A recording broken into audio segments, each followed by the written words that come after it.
আমার বিরুদ্ধে লাগাই দিচ্ছে। এই যে বিশৃঙ্খলা যেগুলোর কথা আমি বললাম, এটার অবশ্যম্ভাবী পরিণতি কি?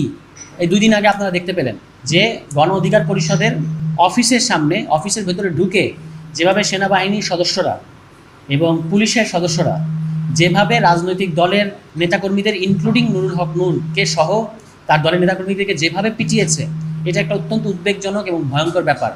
আমরা এটার ডক্টর মোহাম্মদ ইউনূস দেখেন কি অদ্ভুত একটা সরকার, এটাকে আপনি কি সরকার বলবেন?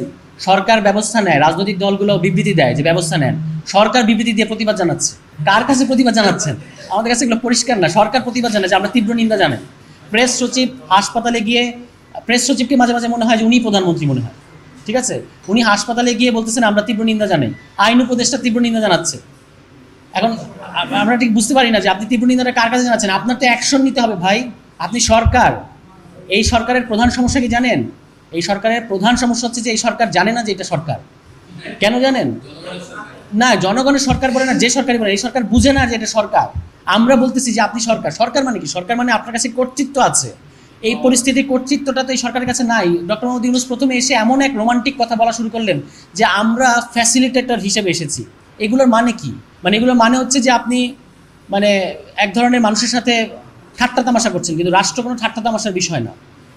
আপনি সরকার, আপনার সরকারের আমলে গণ অভ্যুত্থানের পরে তরুণদের যে রাজনীতি করার যে অধিকার, তার মধ্যে গণ অধিকার পরিষদ হচ্ছে নুরুল হক নূরের নেতৃত্বে একটা দল যারা দীর্ঘকাল ধরে রাজনীতিতে সক্রিয় আছে।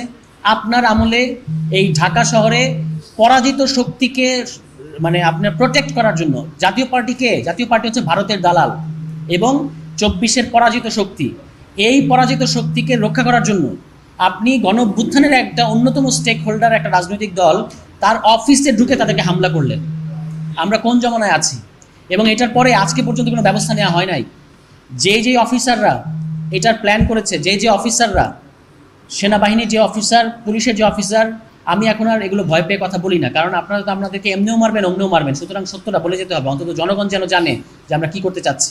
ন্যাচারাল ব্যাকটেরিয়ালাইসিসের সুরক্ষায় ফ্রেশ ও অ্যাক্টিভ সব সময়। এখন ধুলাবালি জীবন